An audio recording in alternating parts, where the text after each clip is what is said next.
आपने देखा कि प्रेपोजिशन के बीच में गाली गलौज करते हैं, उसकी वजह आपको पता।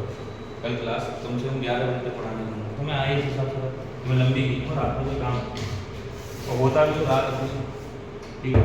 तो आप लोगों को कहा गया था कि 15 तारीख को आपका टेस्ट है और ये टेस्ट आपको देना है। टेस्ट में जितने टॉपिक आए कल मैडम ने इसका स्क्रीनशॉट दिया वो आपको भेज दी ग्रुप में भी भेज दिया। आप ये हाँ बेटा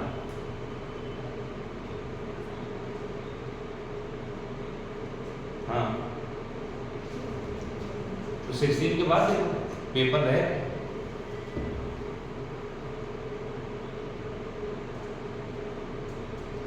पेपर तो तेरे भी कब उसका तो है सर, 21 का था, जब शुरू हो गए कल क्या था जैसा वो अरे यार चलन दो ना। तो मैंने देखा कि प्रेपोजिशन और कंजंक्शन दोनों में अंतर है। दोबारा से 5 मिनट के लिए माइंड रखो, प्रेपोजिशन और कंजंक्शन दोनों में अंतर है। पता क्या है?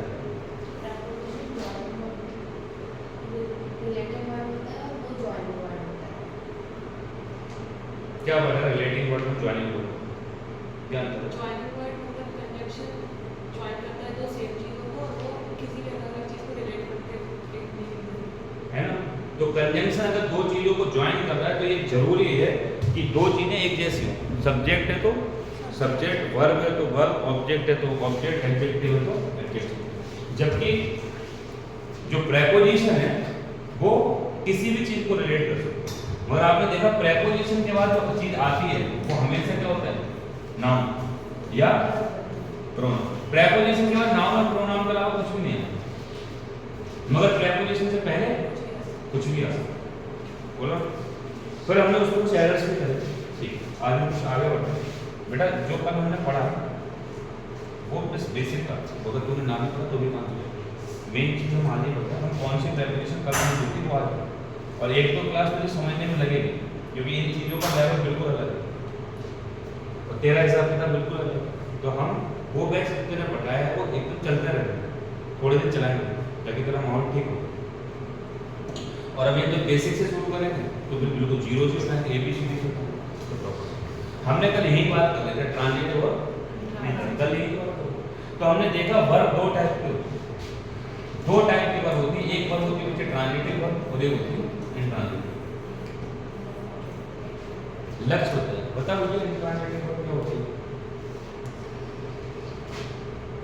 इंट्रांजिटिव वर्ब क्या होती है?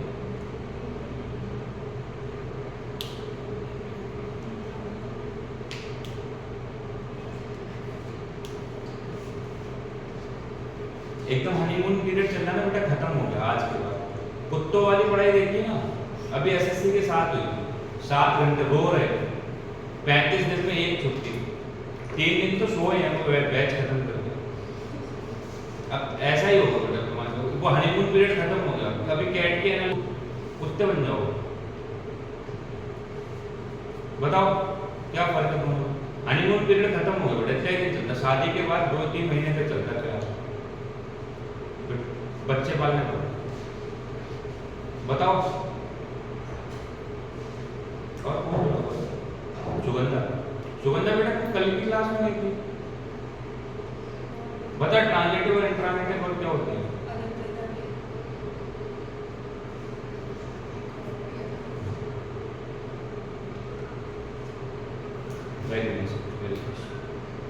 Very good.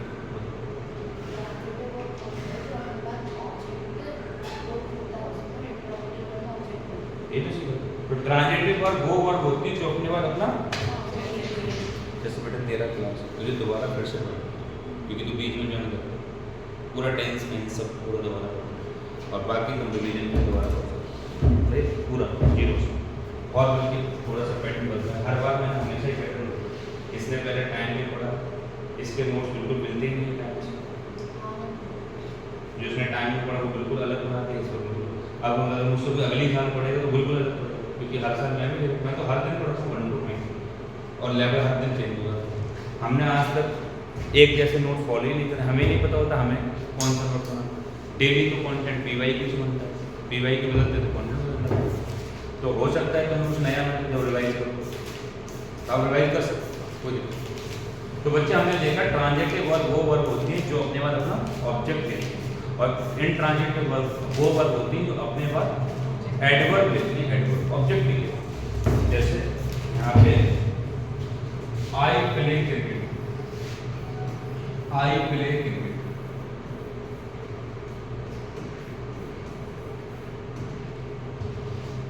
तेरे पेपर के बाद तेरी एनालिसिस शुरू के लिए तेरे साथ कोई बैठे डेडिकेटेड जिनका टारगेट है इस बार पेपर देना, एक सिंगल, और टाइम भी हमने ऐसा रखा कि तुझे कोई दिक्कत हो तो 7:30 से 9:30 बैच है, उसमें तेरी एक छुट्टी नहीं छुट्टी है।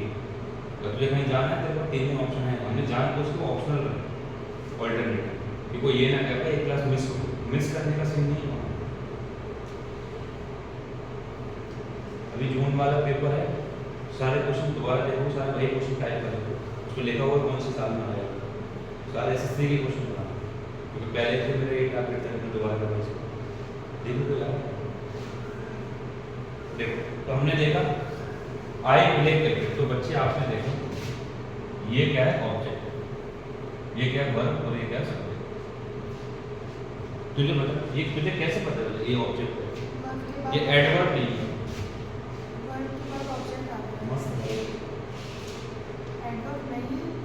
अच्छा वर्ब के बाद जो आए वो ऑब्जेक्ट कैसे है? वर्ब अपने पास ऑब्जेक्ट लेती है। कहाँ जा रही हो? खा पी के ना लाइट नहीं आ रही, खाने जा रही हो तब ना, बुक कुछ ले खा रहे अकेले जाओ तो लेके गए, कल से मरना क्यों? कल सुबह से खाना नहीं खाया, क्यों क्या? अपना तो 4-5 बार दवा नहीं ली, 11:30 बजे यहाँ से जाओ, सुबह 8 बजे क्लास, खुद भी पढ़ो।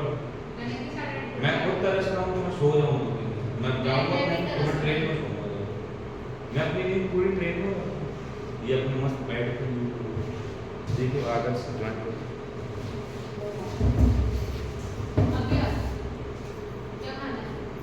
जो तुम खाओ वही ले, जहर को छोड़ दो। और तुम तो डाइट कोच कोक पी रही हो, जिंदा जहर, बर्गर खा ली और जहर, ऐसी चीज बनता है। चलो आदर्श बेटा हो गया तेरा पेपर? आदर्श हो गया तेरा पेपर?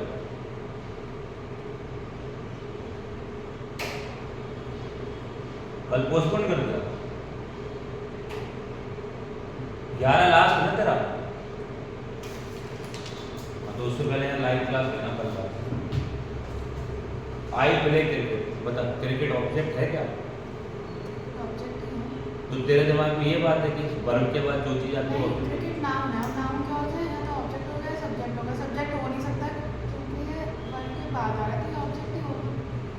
बिल्कुल सही। अब बात सही, ये कह रही नाउन है, ये कहना गलत है कि वर्ब के बाद हमेशा क्या आता है, ये तो बात जिंदा जहर है। आप ये कह सकते हो कि वर्ब के बाद ऑब्जेक्ट वो होता है जो नाउन होता है, और क्रिकेट क्या है हमें कैसे पता नाउन है, क्योंकि किसी चीज का नाम है। बोलो ना, तो अगर मैं यहाँ पे लिखूँ आई गो देयर, तो तुमने देखा गो के बाद देयर आया, तो वर्ब के बाद फिर से जो चीज आई है कि वो ऑब्जेक्ट है, तो देयर क्या है? एडवर्ब। अगर हमें कुछ ना पता है तो हमें उनको पहचानने के नियम चाहिए। क्या चाहिए? जो चीज व्हाट का रिप्लाई कर रही है, जो चीज हु का रिप्लाई कर रही है, जो चीज whom का रिप्लाई कर रही है, वो क्या होती है? और जो चीज वेयर का रिप्लाई करती है, जो चीज हाउ का रिप्लाई करती है, जो चीज व्हेन का रिप्लाई करती है, वो एडवर्ब। तो आई गो वेयर देयर, वेयर का रिप्लाई क्या करना है? वेयर का रिप्लाई क्या करना है? देयर। तो आई गो देयर, तो अगर ये वेयर का रिप्लाई क्या है? एडवर्ब।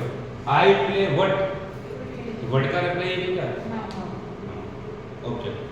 व्हाट का रिप्लाई ऑब्जेक्ट बनेगा और वेयर का रिप्लाई एडवर्ब। फिर हमने देखा कि कई सारे वर्ब ऐसे जिनको ऑब्जेक्ट की जरूरत नहीं, तो हमने देखा कौन सी वर्ब कर लिखना है। जैसे मैं कह रहा हूँ I run in the park, एक जगह सेंटेंस लिखा है, एक जगह सेंटेंस लिखा है आई वेक अप अर्ली, आई वेक अप अर्ली। एक जगह सेंटेंस लिखा है आई टीच इंग्लिश। अब मैं आपसे ये पूछ रहा हूँ,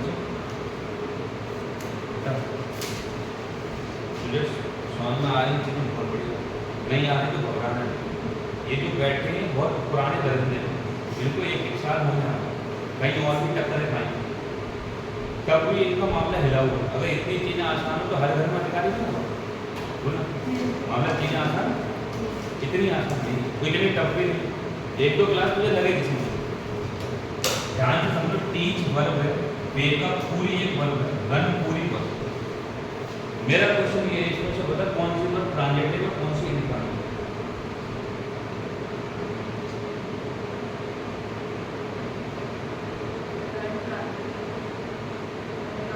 रन ट्रांजिटिव, वेरी गुड। और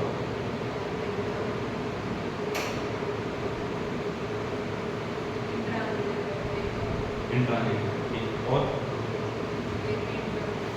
टीच इनट्रांजिटिव। मस्त है तेरा अभी भी नहीं। लक्ष्य भाई बताइए जरा,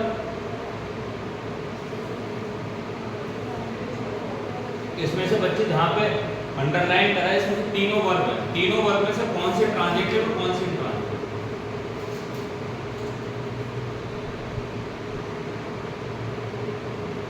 मस्त है, मस्त है।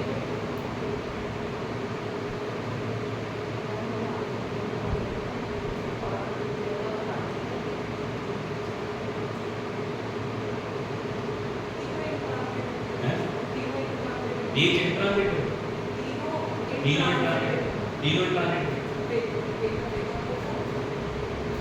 वैसे देखो पूरा तो कोई इंट्रांजिटिव नहीं है, मतलब टीच और वेक अप। अच्छा एक और है ट्रांजिटिव की, अभी डेफिनेशन क्या दी थी? इंट्रांजिटिव हां तो इंट्रांजिटिव की डेफिनेशन क्या है? जो अपना ऑब्जेक्ट ना लेके ठीक लेके, जो अपने बाद ऑब्जेक्ट ना लेके एडवर्ब ले, बिना लिए ठीक नहीं दे सकते। तो बता तो ये इंट्रांजिटिव ट्रांजिटिव ट्रांजिटिव तो सेंटेंस के साथ ही पता चलेगा ना, तो सेंटेंस के हिसाब से पता चलेगा। तो सेंटेंस लिख के तो पूछ रहा हूँ। हाँ ये तो फिर ट्रांजिटिव जितना वो कह रही हूँ मैं ट्रांजिटिव अच्छा तेरे हिसाब से किसको पता है? मस्त लाइफ चल रही है, आराम से खाओ पियो सो जाओ, बेटा I run where in the park. तो रन के बाद जो चीज आ रही है बेटा वो एडवर्ब है, क्या है? क्योंकि रिप्लाई किसका है? वेयर का। I run where in the park, यानी कि रन के बाद आने वाली चीज एडवर्ब है। रन के बाद क्या नहीं आ रहा है? नाउन नहीं आ रहा, नाउन नहीं आ रहा, इसमें इस वर्ब में क्या नहीं लिया? ऑब्जेक्ट। ऑब्जेक्ट लिए तो ये intransitive. I wake up when, तो वेक अप के बाद एडवर्ब आ रही है, कैसी verb? I teach what, reply किसका है? वर्ड का रिप्लाई क्या होता है? नाउन का हो सकता है। तो ये वर्ब क्या ले रही है? ऑब्जेक्ट। तो कैसी वर्ब?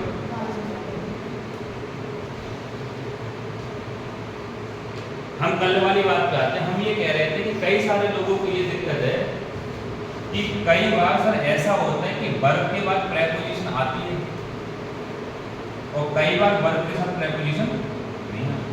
तो हमें कैसे पता लगेगा कि कौन सी वर्ब प्रेपोजिशन फॉलो करती है, कौन सी वर्ब प्रेपोजिशन फॉलो नहीं करती? तो क्या समझना है कि जितने भी बच्चे इंट्रांजिटिव वर्ब उनके सबके बाद क्या आती है? प्रेपोजिशन। क्योंकि इंट्रांजिटिव वर्ब डायरेक्टली नाउन नहीं ले सकते, और जब नाउन को इंट्रांजिटिव वर्ब के साथ जोड़ना है तो जोड़ते हैं या रिलेट करते हैं? रिलेट कर सकते हैं, क्योंकि सेम चीज को है वर्ब को किससे जोड़ रहे हो? नाउन से। तो रिलेटिंग वर्ड चाहिए, और रिलेटिंग वर्ड क्या होता है? कल से। और ये नाउन ऑलरेडी है, इसको बनाना नहीं है। तो नाउन ऑलरेडी तो वर्ब के बाद हमेशा क्या था ऑब्जेक्ट, और ऑब्जेक्ट खुद में नाउन है, मगर ये एडवर्ब है।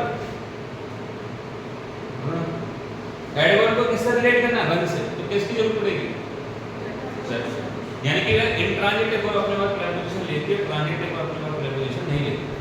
इसलिए कई सारी वर्ब के बाद प्रीपोजिशन कंपलसरी है, कई सारी वर्ब के प्रीपोजिशन की जरूरत नहीं है। बोलो बात नहीं। कल हमने यही कॉन्सेप्ट सीखा था।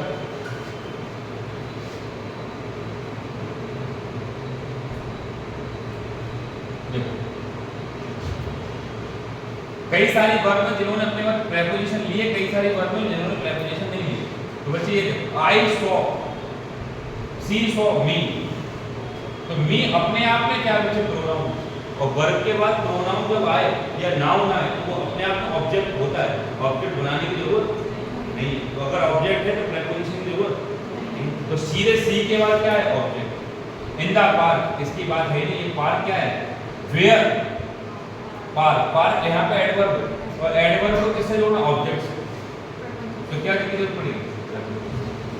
John went where, where.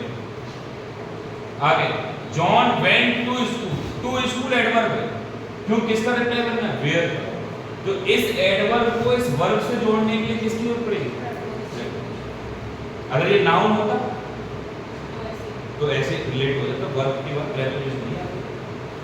आगे बेटा, मार्क लाफ्ड हाउ लाउडली, ये एडवर्ब है। तो ये कैसी वर्ब है? इंट्रांजिटिव, क्योंकि इंट्रांजिटिव वर्ब अपने पास एडवर्ब लेती है। मगर यहाँ पे मी ऑब्जेक्ट है, ऑब्जेक्ट है तो किसकी जरूरत पड़ रही है? ये तो सिखाया कि अगर वर्ब के बाद ऑब्जेक्ट है तो कई बार क्या होगा कि कोई सारी वर्ब ऑब्जेक्ट नहीं लेती है, तो लास्ट के बाद डायरेक्ट ऑब्जेक्ट आता ही नहीं, मगर हमें लाना है तो क्या लाना पड़ेगा? प्रीपोजिशन, क्योंकि लास्ट इंट्रांजिटिव वर्ब।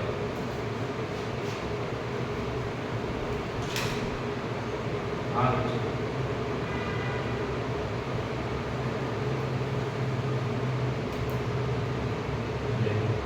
हाँ,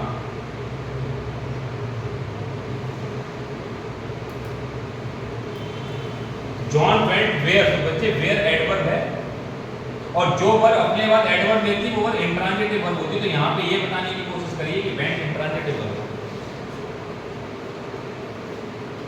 ना, क्योंकि इंट्रांजिटिव वर्ब डायरेक्ट अपने बाद क्या लेती है? एडवर्ब, और ट्रांजिटिव वर्ब एडवर्ब लेती नहीं है। और अगर यहाँ पे इंट्रांजिटिव वर्ब डायरेक्ट एडवर्ब ले लेती है, अगर यहाँ क्या लिखा होता? ऑब्जेक्ट, ऑब्जेक्ट ले लेती है इंट्रांजिटिव वर्ब, और हमें ऑब्जेक्ट लिखना है तो हमें प्रीपोजिशन लिखना पड़ेगा।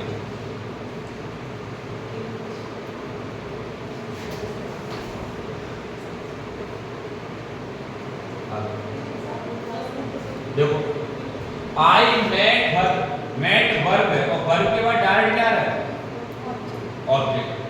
आई met her on Monday, Monday yesterday जो होता है एडवर्ब होती है, यस्टरडे एडवर्ब होती है। मंडे नाउन भी होता है और एडवर्ब भी हो सकता है। मंडे सब्जेक्ट भी हो सकता है, नाउन भी हो सकता है। जैसे Sunday is, Sunday comes after 7 days,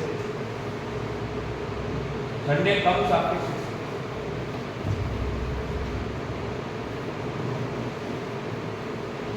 तो आपने पता है वर्ब से पहले जो चीज आती है वो हमेशा क्या बनती है? तो ये सब्जेक्ट भी होता है। सब्जेक्ट बोले तो नाउन का भी काम करता है। यस्टरडे का भी नाउन का काम करता है, तो बताओ नहीं करता। अगर यस्टरडे बाय डिफॉल्ट क्या है? एडवर्ब। यस्टरडे एडवर्ब है, तो आपने देखा एडवर्ब डायरेक्ट यूज होगी, मगर अब हमें ये क्या यूज करना था? संडे वर्ब है, संडे नाउन है, और यहाँ पे क्या है? प्रोनाउन, और नाउन प्रोनाउन को डायरेक्ट रिलेट करना है। इसकी जरूरत नहीं, क्योंकि वर्ब नहीं है ना, वर्ब थोड़ी नहीं है। वर्ब होती तो डायरेक्ट आ जाता क्या?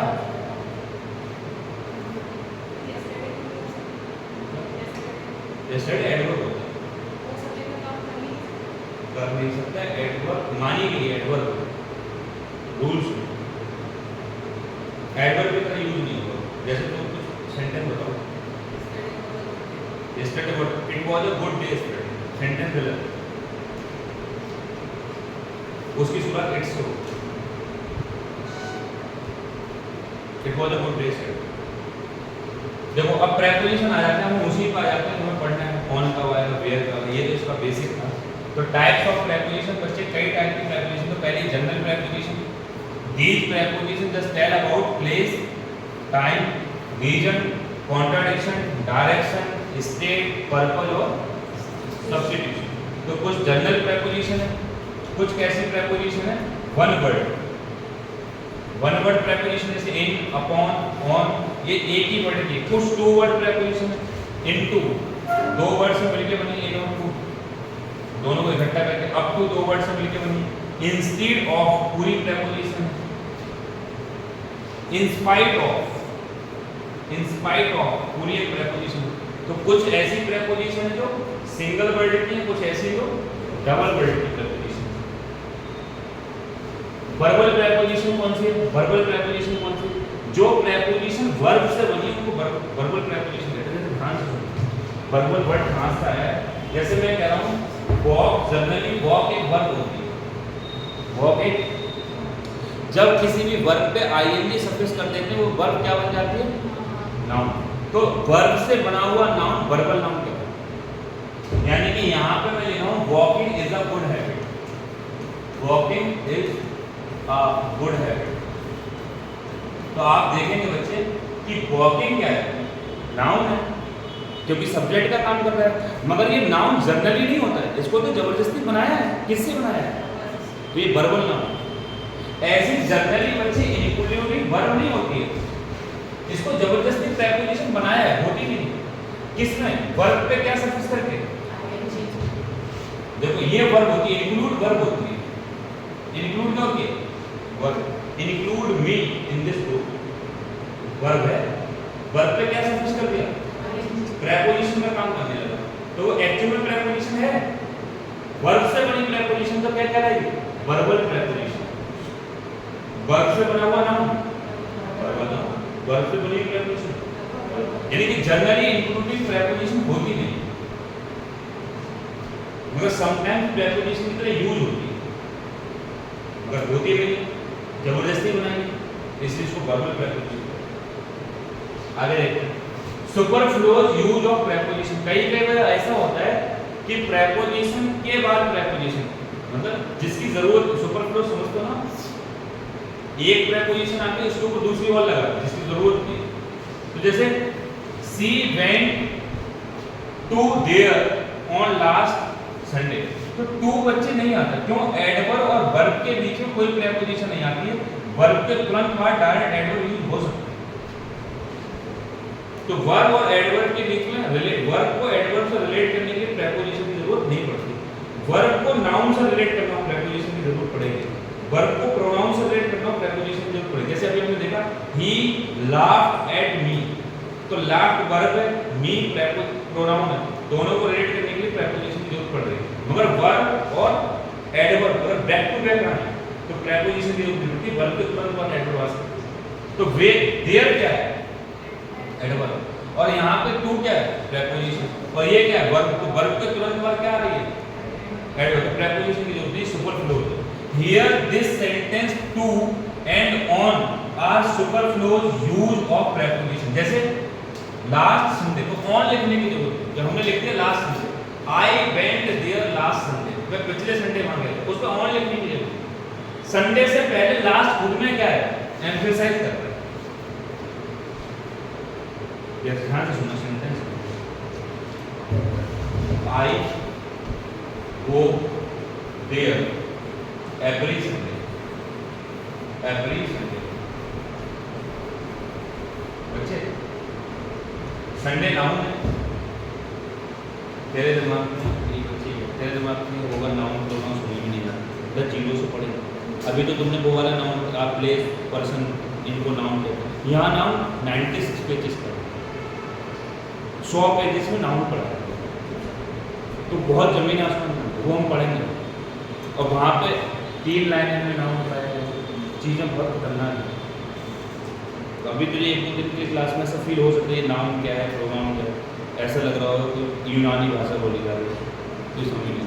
मगर 1-2 दिन में सब फ्लो में आता है। 4 चीजें। संडे क्या है बच्चे? नाउन से पहले एडवर्ब या एडजेक्टिव? एडजेक्टिव। और यहाँ पे क्या एडवर्ब? तो एडजेक्टिव और एडवर्ब डायरेक्ट एक साथ यूज हो सकते हैं, ऑन लगाने की जरूरत है।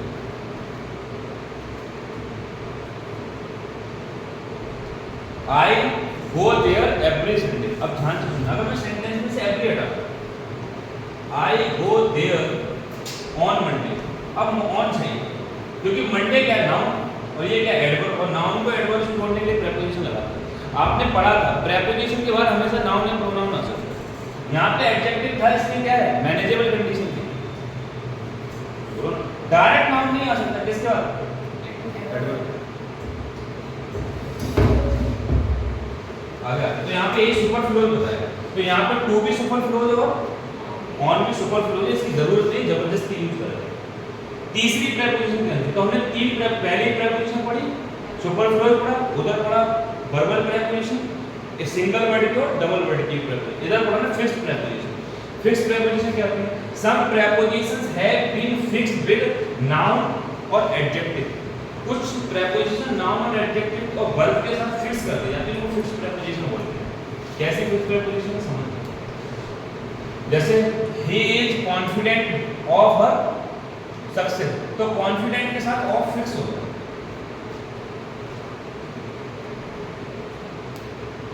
कॉन्फिडेंट आएगा तो ऑफ आएगा।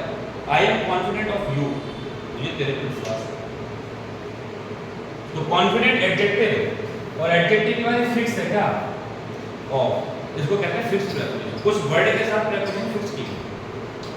He is good at math, बेटा गुड के बाद हमेशा मैथ आता है, एट आता है। जैसे कोई कि मैं इंग्लिश में अच्छा हूं, I am good in English, sentence ही गलत है, क्योंकि तुम्हारे हिसाब से मे की इंग्लिश क्या होती है? इन, तो तुम्हारे हिसाब से सही। I am good in English, sentence ही गलत है। मैं इंग्लिश के अंदर घुस के अच्छा हूं।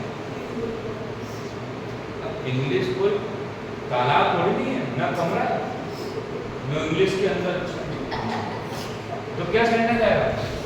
I am good at English. तो गुड बच्चे क्या है? एडजेक्टिव। गुड क्या है? एडजेक्टिव। तो कुछ एडजेक्टिव कुछ नाउन के साथ प्रेपोजिशन फिक्स है, वो वही आएगी, दूसरी प्रेपोजिशन नहीं। अगर गुड की जगह बेटा पुअर होता, I am poor in English, तो भी एट ही आता, I am poor at English.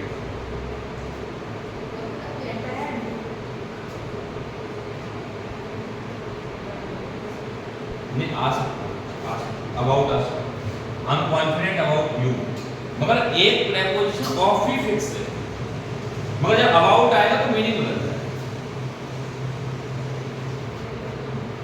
This fruit is good for digestion, तो गुड के बाद फॉर भी आता है तो मीनिंग बदल जाएगा। द लैक ऑफ कॉन्फिडेंस, तो कॉन्फिडेंस के साथ फिर से क्या है? और फेल्ड, उसको फेल कर सकते। नोट क्या है?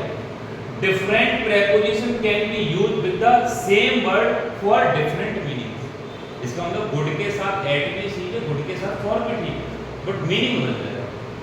तो ये कुछ प्रेपोजिशन फिक्स है, हर किसी के साथ हर कोई प्रेपोजिशन नहीं है। जैसे आप कह रहे हो गुड के साथ से फ्रॉम लगाते हैं तो वो गलत है, he is good from inside, meaning से आगे। फ्रेजल वर्ब कौन सी होती है? कुछ वर्ब के साथ प्रेपोजिशन फिक्स करी गई है, जब किसी वर्ब के साथ कुछ प्रेपोजिशन फिक्स करी जाती है तो उसका मीनिंग बदल जाता है, उस वर्ब का ही मीनिंग बदल जाता है, तो उस वर्ब को फ्रेजल वर्ब कहते हैं। जैसे क्या होता है? जैसे यहाँ पे देखो, जैसे यहाँ लिखा है लुक आफ्टर, तो लुक का मतलब इंडिविजुअली क्या होता है? देखना, और आफ्टर का मतलब इंडिविजुअली क्या होता है? बाद। तो देख बाद में देखना, ऐसा मीनिंग आता है। मगर लुक आफ्टर का पूरा मीनिंग क्या है? टू टेक केयर, देखभाल करना। इसका मतलब इस पूरे का अलग मीनिंग आता है। तो किसकी वजह से? आफ्टर वर्ब की वजह से, आफ्टर प्रेपोजिशन। तो कुछ प्रेपोजिशन जब किसी वर्ब के साथ जुड़ती हैं तो उस पूरे का मीनिंग चेंज कर देती है, उनको फ्रेजल वर्ब कहते हैं।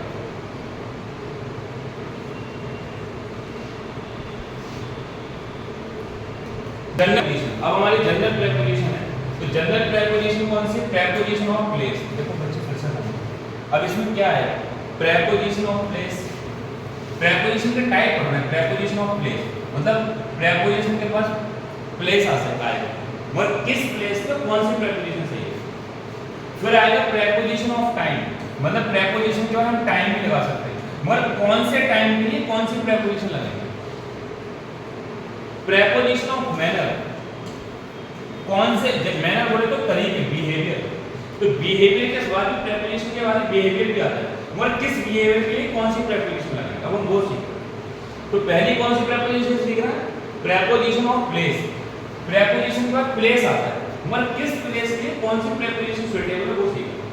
तो पहली क्या है, इन वर्सेस एट, यानी कि प्लेस के लिए एट भी आता है, प्लेस के लिए इन भी आता है। I am in the home, I am at home, I am inside the room और आई एम एट रूम, दोनों ठीक है, मगर मीनिंग में दोनों में अंतर है। क्या अंतर है भाई समझो। देखो इन तब आता है बेटा, यहाँ पे ये है, ये साइन ये ऐसे लिखा है, इन तब आता है जब बड़ा प्लेस हो, बड़ी जगह, और वो जगह घिरी होना चाहिए।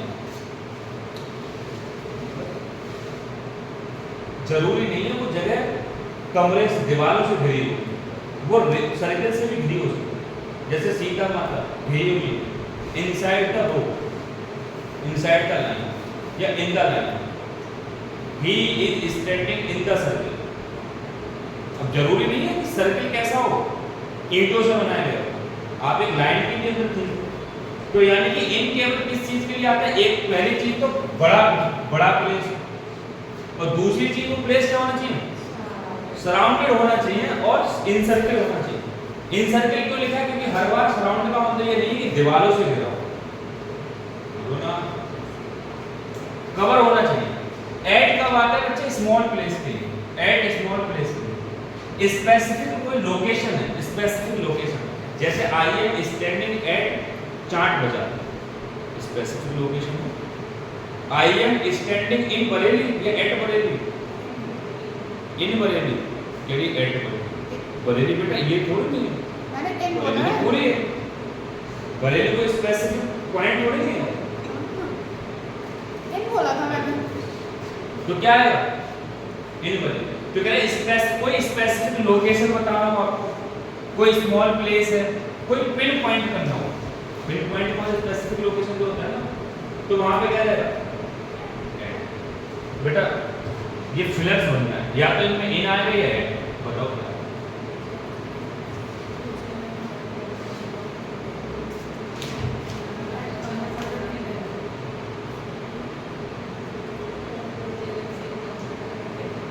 बेटा आप इसको देखो बेटा, अब तो ये नहीं कह सकते हमारी पुरानी चीजें पीछे आ रही, क्योंकि पुरानी चीजें जो था वो हम इतनी देर से बोल रहे, नाउन प्रोनाउन एडजेक्टिव वो सब पुराना, ये सब नया है।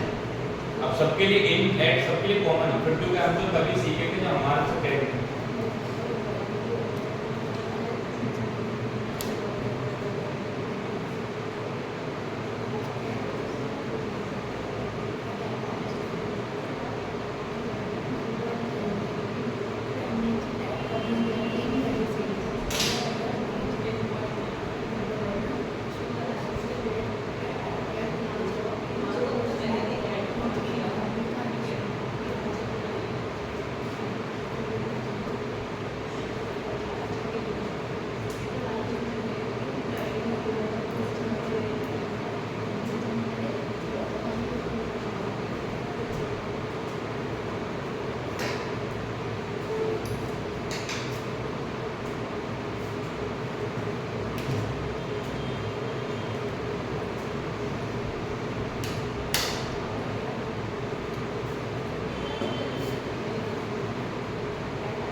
तो आपने देखा Vijay lives in Kamla Nagar in Delhi, at Kamla Nagar in Delhi.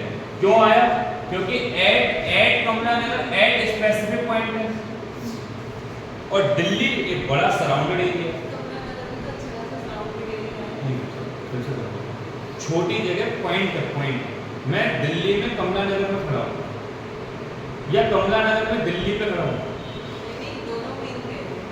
बेटा तू बता सेंटेंस हिंदी में बता।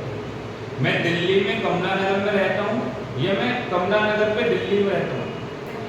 पहला बात, मैं कमला नगर में, मैं दिल्ली में कमला नगर में रहता हूँ। तो कमला नगर क्या है? स्पेसिफिक जगह है और दिल्ली एक बड़ा एरिया है।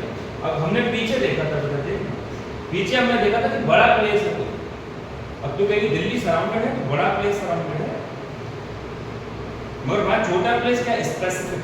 हमने लिखा था कि स्पेसिफिक लोकेशन के लिए क्या लगाते हैं? मैं दिल्ली में कमला नगर में खड़ा हूं, तो यहाँ पे क्या है? एट, मैं क्या है? बड़ा प्लेस है। जैसे मैं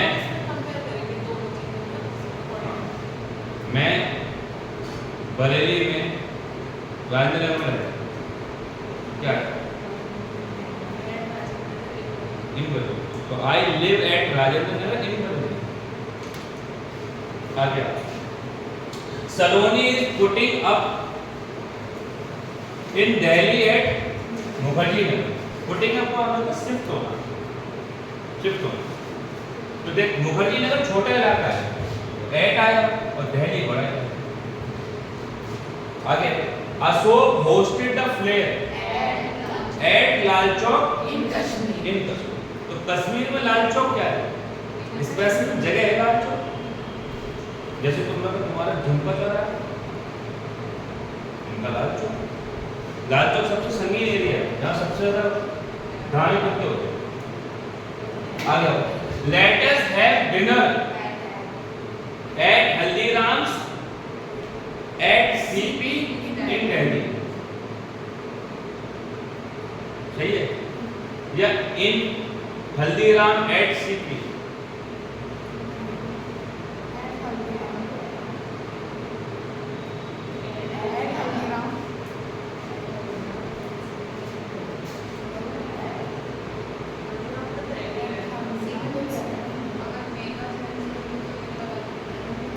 Let us have dinner। तो हल्दीराम पे डिनर करते, हल्दीराम में डिनर नहीं करते।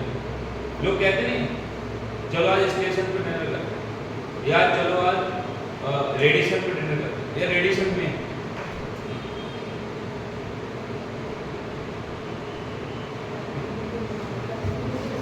तो क्या है? सीपी दिल्ली में एक जगह है, तो वहां क्या है? इन दिल्ली, ठीक है। तो यहाँ पे एट और यहाँ पे ऑप्शन देखना, इन भी ठीक और एट भी ठीक।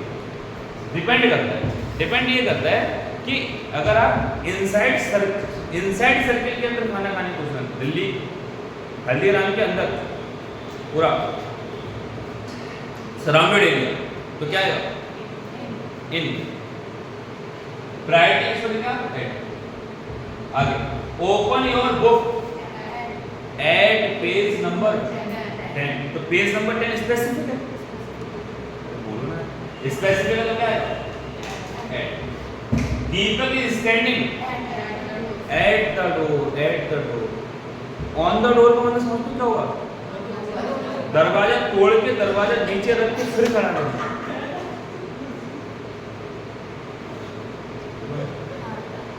तो एट का आगे I am at platform number 8। Specific है, एक पे खड़ा है, दो पे खड़ा है, स्पेसिफिक है। स्पेसिफिक है तो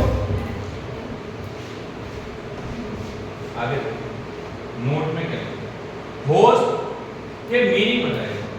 HOST का मतलब ऑर्गेनाइज करना और HOIST का मतलब फैलाना, हवा में फैलाना, लहराना। ये मतलब दोनों